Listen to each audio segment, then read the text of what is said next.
So students, today we will learn to make sentence under the rule of present indefinite tense. Present indefinite tense का मतलब होता है सामान्य वर्तमान काल। मतलब वर्तमान काल में जो हम क्रिया रोज करते हैं, जो रूटीन वर्क होता है हमारा, ऐसे जो सेंटेंस होते हैं उसको लिखने के लिए हम प्रेजेंट इंडेफिनिट टेंस का यूज करेंगे। ठीक है, यहाँ पर होता है आइडेंटिफिकेशन।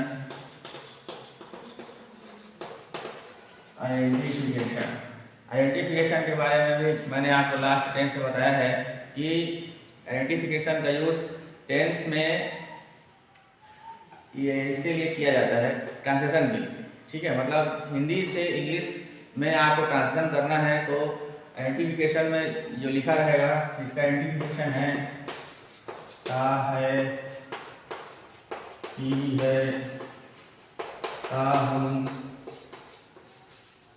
की हूँ, से हो,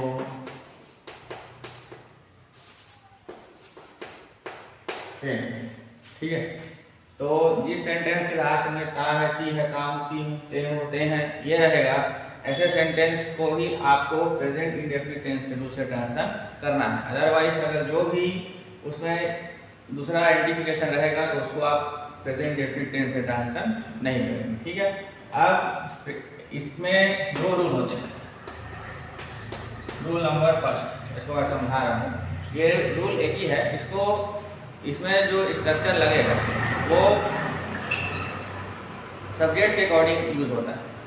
अगर सब्जेक्ट आपका ही, सी, ईट, राम, श्याम,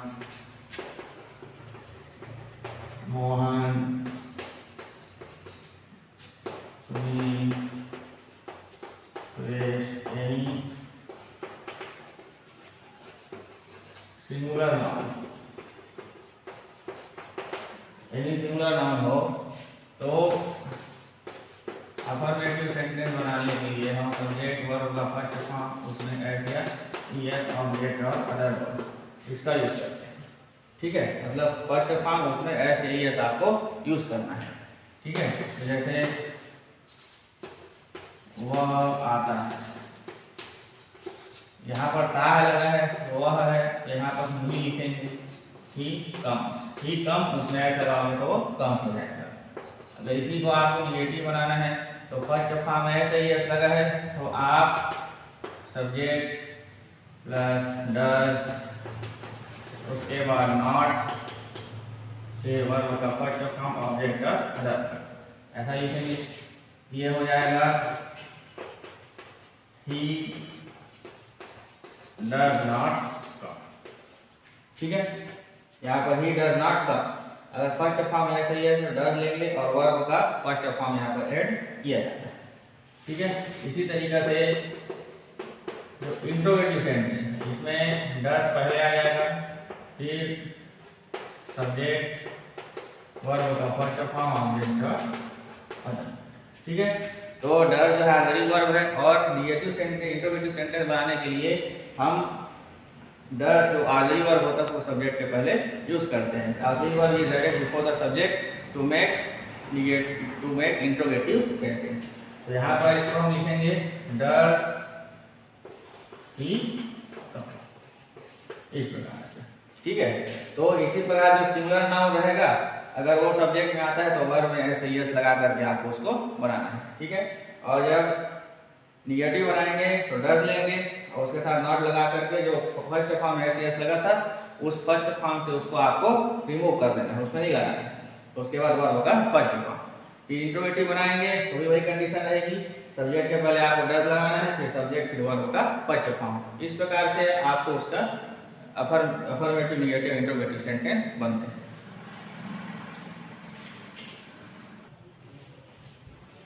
फिर प्रेजेंट इंडेफिनिट टेंस में रूल नंबर सेकंड हमको पढ़ना है। अगर सब्जेक्ट आई, वी, यू, दे,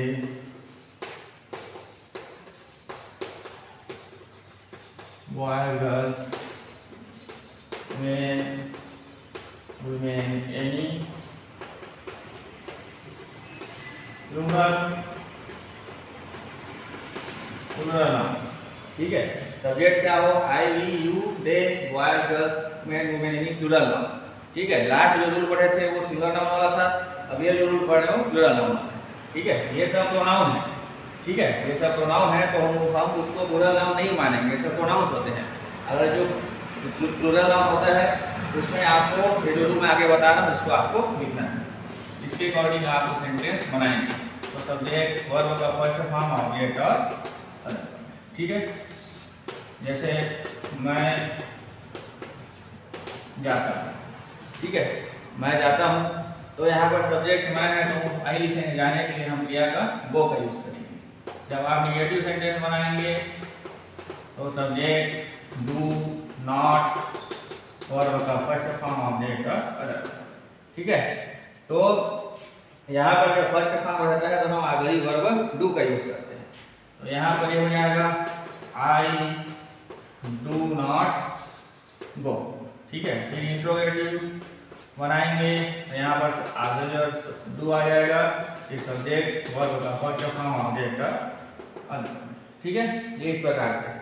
तो यहाँ पर पहला हम लिखेंगे डू, फिर आई गो, ठीक है। तो इस प्रकार से यहाँ पर प्रेजेंट डेफिनिट टेंस में दो रूल होते हैं, जिसके अकॉर्डिंग हमको सेंटेंस उसमें बनाना रहेगा, ठीक है। यदि सब्जेक्ट ही सी ईट रहता है तो वर्ब में फर्स्ट फॉर्म में ऐसे यस लगाएंगे, अगर नेगेटिव सेंटेंस है तो फर्स्ट फॉर्म में ऐसे यस लगा है तो आप डस लगाएंगे, और डस लगाने के बाद वर्ब नॉट, फिर वर्ब का फर्स्ट फॉर्म यूज किया जाता है।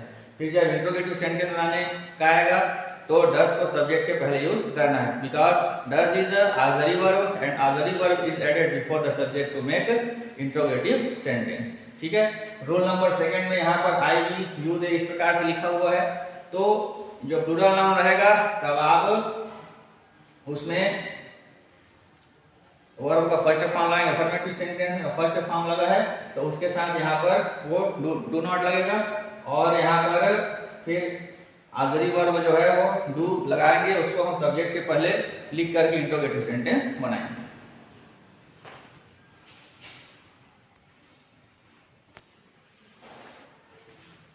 अब हम लोग प्रेजेंट इंडेफिनिट टेंस में थोड़ा सा ट्रांसलेशन देखते हैं। प्रेजेंट इंडेफिनिट टेंस जो होता है ये जो रूटीन वर्क है हमारे, उन ऐसे सेंटेंस को बताने की, रूटीन वर्क कहने का मीनिंग है कि जो कार्य हम रोज करते हैं या हमेशा करते हैं, ऐसे सेंटेंस को हम प्रेजेंट इंडेफिनिट टेंस के रूप से बनाते हैं। तो यहाँ पर ट्रांसलेशन वाला आ जाएगा, तो ट्रांसलेशन आपको करना है, तो यहाँ पर हम लिखेंगे मनोज पत्र लिखता है, ठीक है, मनोज पत्र लिखता है। तो यहाँ पर देखिए सब्जेक्ट मनोज है, मनोज जो है वो सिंगुलर नाउन है, तो सिंगुलर नाउन रहेगा तो वर्ब में फर्स्ट फॉर्म लगेगा और उसके साथ ऐसे ही यस का यूज हम करेंगे। तो ये हो जाएगा मनोज राइट्स अ लेटर,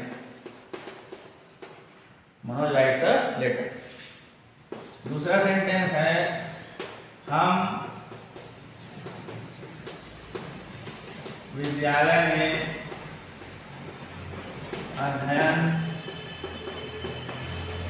करते हैं, हम विद्यालय में अध्ययन करते हैं। यहाँ पर जो सब्जेक्ट है ही, और यहाँ पर वर्ब है अध्ययन करना, अध्ययन करना को हम स्टडी करेंगे वर्ब। अब यहाँ पर देखिए वी लगा है, वी प्रोनाउन है प्लूरल, तो यहाँ पर हमको किसका यूज करेंगे, यहाँ पर फर्स्ट फॉर्म, स्टडी का फर्स्ट फॉर्म स्टडी होता है, तो यहाँ पर वी स्टडी इन स्कूल, ठीक है। इस प्रकार से सेंटेंस इसमें बनेगा। ठीक है, थर्ड सेंटेंस, क्या तुम प्रतिदिन विद्यालय आते हो? क्या तुम प्रतिदिन विद्यालय आते हो? दो ये सेंटेंस देखिए, इंट्रोगेटिव सेंटेंस है, क्वेश्चन पूछ रहा है यहाँ पर, तो यहाँ पर हम ऑक्सिलरी वर्ब लेंगे, यहाँ सब्जेक्ट डू यू लिखा है, तो यू जो होता है वो सेकेंड रूल में आएगा, और सेकेंड रूल में इंट्रोगेटिव सेंटेंस बनाने के लिए हम डू का यूज करेंगे। तो यहाँ पर डू यू कम, वर्ब का फर्स्ट फॉर्म लगेगा। Do you come to school daily, ठीक है, do you come to school daily, ये इस प्रकार से, ठीक। तो ये ट्रांजिशन वाला सेंटेंस है। एक निगेटिव सेंटेंस देखिए इसी में,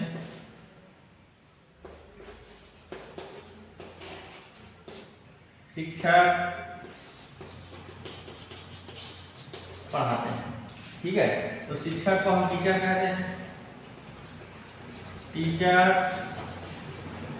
टीचर्स, ठीक है, टीचर टीचर्स हो जाएगा। यहाँ पर सब्जेक्ट टीचर सिंगुलर नाउन है, एक ही टीचर पढ़ा रहे हैं। यहाँ पर वर्ब का फर्स्ट फॉर्म उसमें एस लगेगा। वर्ब में एस लगाने का रूल वही है जो सिंगुलर से प्लूरल बनाने का नियम होता है, ठीक है। तो इसको आपको ध्यान रखना है। और वर्ब के फर्स्ट फॉर्म में एस को वर्ब का फिफ्थ फॉर्म भी कहा जाता है।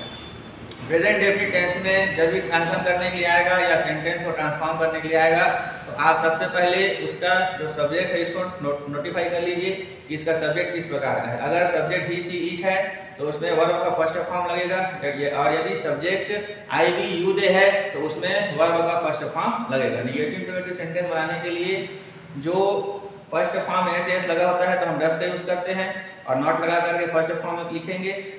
और इंटरोगेटिव सेंटेंस बनाना है तो हम डस लिखेंगे और डस को सब्जेक्ट के पहले लिखने के बाद फिर उसका सब्जेक्ट लिखा जाता है, फिर उसके पहले हम सब्जेक्ट में हम डस लिखेंगे, डस के बाद सब्जेक्ट, फिर वर्ब का फर्स्ट फॉर्म, फिर ऑब्जेक्ट और अदर वर्ड वर्ब, इस प्रकार से लिखा जाता है।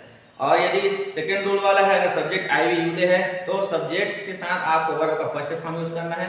निगेटिव सेंटेंस बनाएंगे तो उसमें ऑक्सिलरी वर्ब डू का यूज होगा और नॉट लगा करके फर्स्ट फॉर्म लिखेंगे।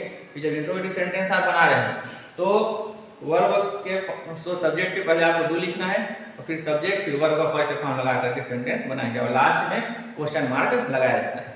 तो यहाँ पर वर्ब के फॉर्म को देख करके डू या डस का यूज आप कर सकते हैं। और अगर आप सिंपल सेंटेंस बना रहे हैं, अफर्मेटिव सेंटेंस बना रहे हैं तो सब्जेक्ट को आपको नोटिफाई करना पड़ेगा, ठीक है। सब्जेक्ट अगर ही सी इट यानी सिंगुलर नाउन है तो वर्ब के फर्स्ट फॉर्म में ऐसे एस लगाएंगे, और subject I we you they यानी प्लूरल नाउन है तो वर्ब का फर्स्ट फॉर्म का यूज होता है।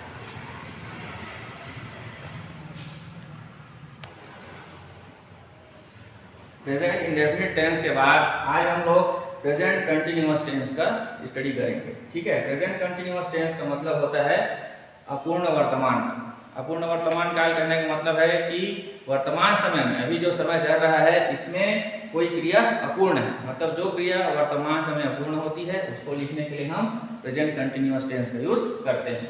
इसी को हम प्रोग्रेसिव और इम्परफेक्ट ये भी कहा जाता है, ठीक है। मतलब कंटिन्यूअस फॉर्म का दूसरा नाम जो है वो प्रोग्रेसिव या इम्परफेक्ट टेंस भी आप इसको कह सकते हैं, ठीक है। आइडेंटिफिकेशन, आइडेंटिफिकेशन ये जो है फॉर ट्रांसलेशन, आइडेंटिफिकेशन का यूज हम लोग ट्रांसलेशन करने के लिए करते हैं। मतलब हिंदी जो लैंग्वेज है उससे अंग्रेजी लैंग्वेज में ट्रांसलेशन करने के लिए आइडेंटिफिकेशन का यूज किया जाता है, ठीक है। यदि सेंटेंस के लास्ट में रहा है,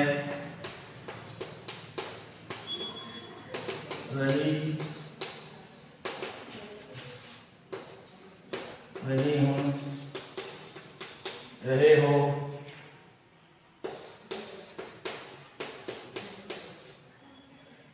रहा हूं, रही हूं, रहे हैं, रहे हैं, ठीक है। तो इस प्रकार रहा है, रही है, रहा हूं, रही हूं, रहे हो, रहे हैं, इस जो सेंटेंस आएगा, ठीक है। अगर हिंदी के सेंटेंस में लास्ट में ये आता है रहा हूं, रही हूं में से कोई भी, तो आपको उसको प्रेजेंट कंटिन्यूअस टेंस से ट्रांसलेशन करना रहेगा। यदि इसके अलावा यहाँ पर आ है, ती है, आ गया तो प्रेजेंट डेफिनिट टेंस, तो प्रेजेंट कंटिन्यूअस टेंस से ट्रांसलेशन नहीं होगा, ठीक है। सभी टेंस में आपको आइडेंटिफिकेशन बताया गया है, तो उस आइडेंटिफिकेशन को भी ध्यान में रखते हुए आप ट्रांसलेशन का कार्य करेंगे और सेंटेंस को ट्रांसफॉर्म भी आपको जो रूल बताया गया, जो स्ट्रक्चर बताया गया उसी के अकॉर्डिंग आपको करना है, ठीक है। इसमें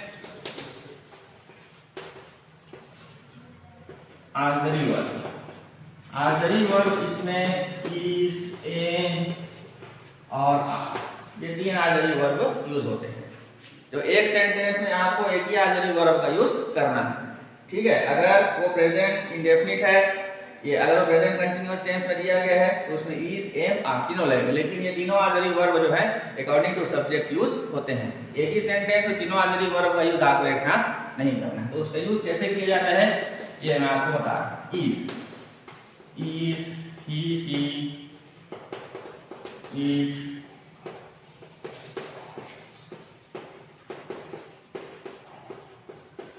Mohan, swim, any, singular noun, ठीक है। ही, शी, इट ये प्रोनाउन हो गए, Ram, Shyam, Mohan, any singular noun, मतलब जो प्रोनाउन ही, शी, इट ये रहेगा और कोई भी सिंगुलर नाउन है तो उसमें आपको इज लगाना है सब्जेक्ट के साथ। अगर सिंगुलर सब्जेक्ट आता है तो उसमें आप क्या लगाएंगे, इज लगाएंगे। सिंगुलर करने का मतलब है कि उसकी क्वांटिटी जो है वो एक हो। अगर कोई भी नाउन दिया गया है वो एक की संख्या में है, जो सब्जेक्ट जो क्रिया कर रहा है अगर उसकी संख्या एक है तो आप वहां पर इज का यूज करेंगे, ठीक है।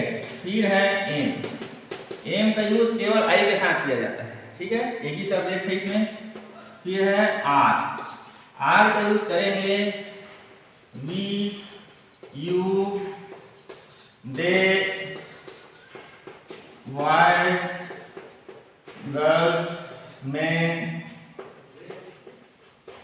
women, any,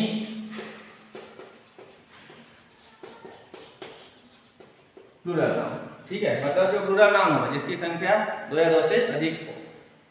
which noun expresses there concept 2 और मोर देन 2, मतलब जिससे 2 या 2 से अधिक व्यक्ति या वस्तु या स्थान का बोध होता है उसको हम प्लूरल नाउन कहते हैं, ठीक है। जैसे यहाँ पर वी है, यू, ये सब प्लूरल प्रोनाउन है। बॉयज हो गए मतलब बहुत सारे लड़के, गर्ल्स बहुत सारी लड़कियां, मैन मतलब बहुत सारे आदमी, वुमेन मतलब बहुत सारे महिलाएं, इस प्रकार से। तो ये अगर रहेगा जो प्लूरल नाउन है तो सिंगुलर और प्लूरल को आपको आइडेंटिफाई करना आना चाहिए, तभी आपसे जो सब्जेक्ट है उसमें आप सही ऑक्सिलरी वर्ब लगा पाएंगे, ठीक है। इसको ध्यान रखिए। तो जो प्लूरल नाउन रहेगा उसमें आर लगेगा, जो सिंगुलर नाउन रहेगा उसमें इज लगेगा, और आई के साथ केवल एम का यूज किया जाता है, ठीक है।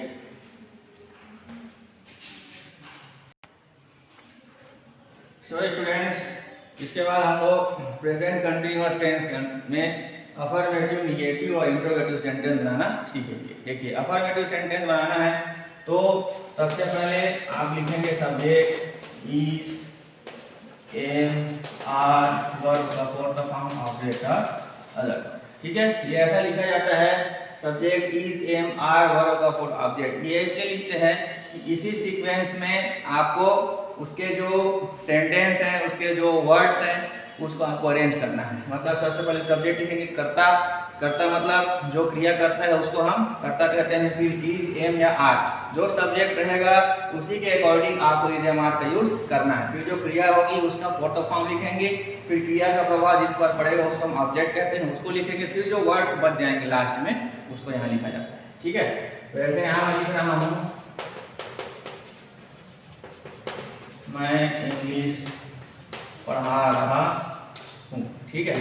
और यहाँ देखिए रहा हूँ आया तो हम इसको प्रेजेंट कंटीन्यूअस टेंस से ट्रांसलेशन करेंगे। सबसे पहले लास्ट देखिए और वहां पर उसको आपको ट्रांसलेशन करना है। यहाँ पर मैं लिख रहा हूँ आई, आई में एम लगता है।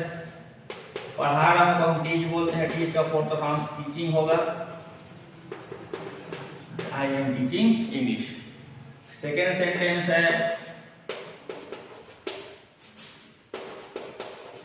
राम जा रहा है, तो राम, राम ये लगेगा, जाने के लिए गो, गो का फोर्थ फॉर्म गोइंग। थर्ड इसी में हम खेल रहे हैं, तो यहाँ हम लिखेंगे वी में आपको आर का यूज करेंगे, वी आर प्लेइंग। तो स्टूडेंट इसके बाद फोर्थ सेंटेंस है, इसमें तुम तैयार हो रहे हो, इसको लिखेंगे यू, यू में आर का यूज किया जाता है, यू आर गेटिंग, ठीक है, तो ये इस प्रकार से ये 4 अफर्मेटिव सेंटेंस यहाँ पर बने। अब अफर्मेटिव सेंटेंस का आपको निगेटिव बनाना है, तो सब्जेक्ट इज एम आर, इसके बाद आपको नॉट का यूज करना है, ठीक है। फिर फोर्थ फॉर्म ऑब्जेक्ट का अदर, ठीक है। यहाँ देखिए अफर्मेटिव और निगेटिव के स्ट्रक्चर में डिफरेंस है कि निगेटिव सेंटेंस बनाने के लिए आपको ऑक्सिलरी वर्ब के साथ नॉट का यूज करना है, ठीक है।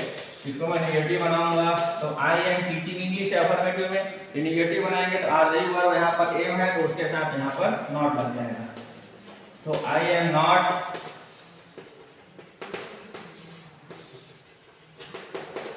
टीचिंग इंग्लिश, ठीक है। सेकेंड सेंटेंस यहाँ लगा रहा हूं मैं, राम जा रहा है, इसको हम लिखेंगे राम इज गोइंग, ये क्या हो जाएगा, राम इज गोइंग। तीसरा सेंटेंस है यहाँ पर हम खेल रहे हैं, तो यहाँ पर राम इज गोइंग नहीं आएगा, यहाँ पर राम इज नॉट गोइंग, क्योंकि निगेटिव सेंटेंस बनाया जा रहा है तो यहाँ पर नॉट लगाएंगे। यहाँ पर वी आर नॉट प्लेइंग हो जाएगा, वी आर प्लेइंग है तो इसको निगेटिव बनाएंगे तो ये वी आर नॉट प्लेइंग। फिर फोर्थ फॉर्म है यू आर गेटिंग रेडी, इसको लिखेंगे you are not getting ready, ठीक है।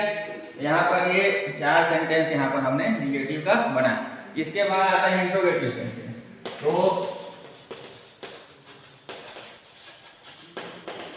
इंट्रोगेटिव सेंटेंस आप बना रहे हैं, इंट्रोगेटिव सेंटेंस में जो ऑक्सिलरी वर्ब होता है, ऑक्सिलरी वर्ब सब्जेक्ट के पहले यूज होता है, तो यहाँ ऑक्सिलरी वर्ब है, यहाँ पर इज एम आर, फिर सब्जेक्ट वर्ब का फोर्थ फॉर्म ऑब्जेक्ट का अदर वर्ड लास्ट में क्वेश्चन मार्क, ठीक है।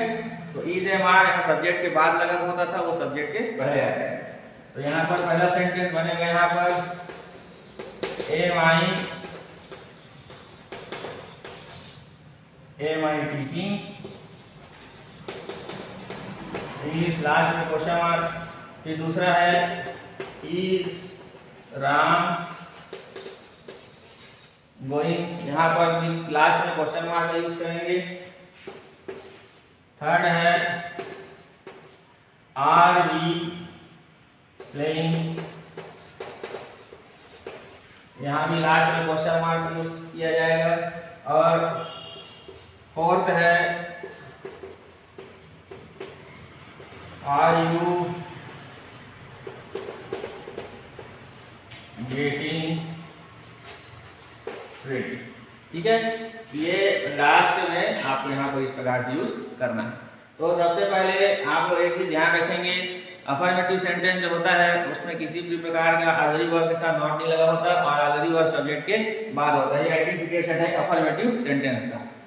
नेगेटिव सेंटेंस में not is added having auxiliary verb to make negative sentence, वहां पर नॉट को हम ऑक्सिलरी वर्ब के बाद यूज करते हैं, ठीक है। मतलब जो ऑक्सिलरी वर्ब लिखा रहेगा उसके बाद आपको नॉट का यूज करना है। फिर है इंट्रोगेटिव सेंटेंस आप बनाएंगे तो उसमें ऑक्सिलरी वर्ब सब्जेक्ट के पहले होता है, मतलब auxiliary verb is added before the subject to make interrogative sentence, ठीक है। ये बातों का आप ध्यान रखेंगे। जब भी नेगेटिव इंट्रोगेटिव सेंटेंस आप बनाएंगे तो ऑक्सिलरी वर्ब को में आपको नॉट लगाना है और इंट्रोगेटिव सेंटेंस बनाएंगे तो ऑक्सिलरी वर्ब को सब्जेक्ट के पहले लगाएंगे। जब भी टेंस चेंज किया जाता है तो ऑक्सिलरी वर्ब जो होता है वो अकॉर्डिंग टू टेंस कंप्लीट पूरा चेंज हो जाएगा और वर्ब का केवल फॉर्म को ही आपको चेंज करना है, ठीक है। इस बात का आपको ध्यान रखना है। और जब भी डुअल डायरेक्टेड में जो सेंटेंस आएंगे बनाने के लिए, अगर टेंस चेंज करने के लिए कह रहा है तो आप सबसे पहले उस सेंटेंस का प्रकार देख लीजिए कि अफर्मेटिव है या नेगेटिव है या इंट्रोगेटिव है। मान लीजिए प्रेजेंट कंटिन्यूअस में चेंज करने के लिए दिया गया है सेंटेंस आपको, तो उसको देख लीजिए कि अफर्मेटिव का है कि नेगेटिव का। अगर वो नेगेटिव सेंटेंस होगा तो प्रेजेंट कंटिन्यूअस के नेगेटिव से उसको आपको ट्रांसफॉर्म करना है। अगर वो अफर्मेटिव सेंटेंस है अफर्मेटिव से ट्रांसफॉर्म करेंगे और इंट्रोगेटिव है तो इंट्रोगेटिव से आप उसको ट्रांसफॉर्म करेंगे। ये जो है टेंस चेंज करना ये सब्जेक्ट के ऊपर डिपेंड करता है, ठीक है।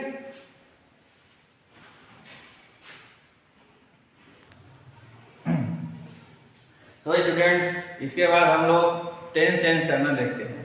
तो टेंस चेंज करने के लिए आपको डू एज डायरेक्टेड, इसी के अंतर्गत आपको टेंस चेंज करने के लिए दिया जाएगा। टॉपिक रहेगा डू एज डायरेक्टेड। जैसे मैं लिख रहा हूं आई गो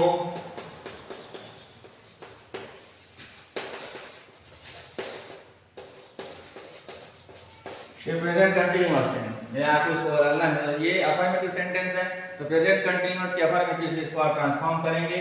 प्रेजेंट कंटीन्यूअस में आई के साथ एम लगता है और वर्ब का फोर्थ फॉर्म, तो ये बन गया आई एम गोइंग। देखिए यहाँ पर आर्डिनरी वर्ब नहीं था तो आर्डिनरी वर्ब लगाएंगे, क्योंकि प्रेजेंट कंटीन्यूअस में आर्डिनरी वर्ब का यूज होता है और वर्ब का फोर्थ फॉर्म लगता है, इसलिए गो का फोर्थ फॉर्म हमने गोइंग लिखा, इसलिए बन गया आई एम गोइंग। ये प्रेजेंट कंटीन्यूअस टेंस का सेंटेंस है। दूसरा सेंटेंस यहाँ पर मैं लिख रहा हूं ही इज कमिंग, इसको आपको बनाना है प्रेजेंट इंडेफिनिट। ठीक है, इसको प्रेजेंट इंडेफिनिट में आप चेंज करेंगे। तो प्रेजेंट इंडेफिनिट का दो रूल आपको मैंने आज बताया है कि अगर ही सीट हो तो वर्ब के फर्स्ट फॉर्म में ऐसे यस लगाया जाता है। तो यहाँ पर देखिए ही है तो वर्ब के फर्स्ट फॉर्म में ऐसे यस लगेगा। ही के बाद इज लिखा है, इसको यहाँ नहीं लिखेंगे क्योंकि प्रेजेंट इंडेफिनिट टेंस में किसी प्रकार के आर्डिनरी वर्ब का यूज अफर्मेटिव सेंटेंस में नहीं होता। यदि आर्डिनरी वर्ब लगाएंगे तो डू या डज लगेगा, लेकिन यहाँ पर डू या डज नहीं लगाना है क्योंकि अफर्मेटिव सेंटेंस ये he is coming affirmative sentence में है और अफर्मेटिव सेंटेंस में किसी भी प्रकार का आर्डिनरी वर्ब यूज नहीं होता है। आर्डिनरी वर्ब प्रेजेंट इंडेफिनिट में केवल निगेटिव या इंटरोगेटिव बनाने के लिए आपको यूज करना है। तो यहाँ पर ही कम लिखेंगे, इसका एस फॉर्म कम्स होता है, तो ये प्रेजेंट इंडेफिनिट में बदल जाएगा ही कम्स। थर्ड सेंटेंस है they have gone to school, इसको आपको बदलना है प्रेजेंट कंटीन्यूअस में। ठीक है, तो प्रेजेंट कंटीन्यूअस में आप इसको बदलेंगे तो they are going to school. ठीक है, सब्जेक्ट यहाँ पर दे है, प्रेजेंट कंटीन्यूअस के अफर्मेटिव इसको आप बदलेंगे तो यहाँ पर दे के साथ आर लगेगा। हैव को नहीं लिखेंगे, हैव इसलिए लिखा जा रहा है क्योंकि प्रेजेंट कंटीन्यूअस में हैव का यूज नहीं होता है और एक टेंस का जो ऑक्सिलरी वर्ब दूसरे टेंस में ट्रांसफॉर्म करने के समय उसका यूज हम लोग नहीं करते हैं, इसलिए हैव को नहीं लिखा जाएगा, दे के साथ आर लगता है। और गो जो है गो यहाँ थर्ड फॉर्म में है, प्रेजेंट कंटीन्यूअस में फोर्थ फॉर्म का यूज किया जाता है, इसलिए यहाँ पर हमने गो का फोर्थ फॉर्म लिखा है गोइंग और टू स्कूल उसको एज इट इज आपको लिखना है। जब भी आप टेंस चेंज करेंगे तो इतना पार्ट ही सेंटेंस का चेंज होता है। ठीक है, यहाँ दोनों सेंटेंस को देख लीजिए, केवल यही डिफरेंस है, यहाँ पर हमने हैव ऑन लिखा है, यहाँ पर आर गोइंग लिखा है, बाकी दे एज इट इज लिखा है, टू स्कूल भी एज इट इज लिखा हुआ है। तो आर्डिनरी वर्ब जो होगा ये पूरा का पूरा बदलेगा और ये जो मेन वर्ब का केवल फॉर्म चेंज होता है। यहाँ पर फोर्थ फॉर्म है और यहाँ पर थर्ड फॉर्म है। ठीक है, क्योंकि थर्ड फॉर्म प्रेजेंट परफेक्ट में लगता है, इसलिए हम यहाँ पर थर्ड फॉर्म लिखेंगे। जब प्रेजेंट कंटीन्यूअस हमने उसको चेंज किया तो यहाँ पर वो फोर्थ फॉर्म यूज हो जाएगा। तो जब भी टेंस चेंज करेंगे तो ऑक्सिलरी वर्ब और मेन वर्ब का फॉर्म जो है वो चेंज होता है। ऑक्सिलरी वर्ब कंप्लीट पूरा चेंज हो जाएगा और मेन वर्ब केवल फॉर्म ही चेंज होगा, अदरवाइज आपको कुछ भी चेंज वहां पर नहीं करना है। ठीक है, इन सब बातों का ध्यान रखिए। और निगेटिव सेंटेंस बनाने के लिए आपको ऑक्सिलरी वर्ब के साथ नॉट का यूज करना है और इंटरोगेटिव बनाने के लिए ऑक्सिलरी वर्ब होता है उसको सब्जेक्ट के पहले चेंज करेंगे। जो भी ग्रामेटिकल फॉर्म के पोर्शन के जो भी क्वेश्चंस होते हैं वो डू एज डायरेक्टेड के अंडर ही वो आता है, बाहर में आपको नहीं दिया जाएगा। इस बात का आपको विशेष ध्यान रखना है और जो इंस्ट्रक्शन दिया है उसी के अकॉर्डिंग आप उसको सॉल्व करेंगे। टेंस आपको अच्छे से अगर आप प्रैक्टिस करना बहुत जरूरी है। ठीक है, एक टेंस का जो सेंटेंस होता है उसको आप सभी टेंस में आप बदल करके देख सकते हैं। जब भी टेंस आपका चेंज करेंगे तो केवल ऑक्सिलरी वर्ब कंप्लीट पूरा चेंज जाएगा और मेन वर्ब का फॉर्म। बाकी सेंटेंस के जो भी सब्जेक्ट है, ऑब्जेक्ट है, अदर वर्ड है वो एज इट इज ही रहते हैं। जैसे आप देख भी सकते हैं यहाँ पर आई गो था तो सब्जेक्ट वही है, एम गोइंग हो गया। ही इज कमिंग था तो हमने यहाँ पर ही लिखा और ये पूरा का पूरा चेंज हो गया। वर्ब का फॉर्म चेंज हुआ, इज हैव हो गया, क्योंकि प्रेजेंट डेफिनिट में ऑक्सिलरी वर्ब का यूज नहीं किया जाता है। ठीक है, तो आप लोग इसी प्रकार से सेंटेंस बना करके इन्हीं सेंटेंसेस को आप सभी टेंस में बना करके देख सकते हैं। ठीक है।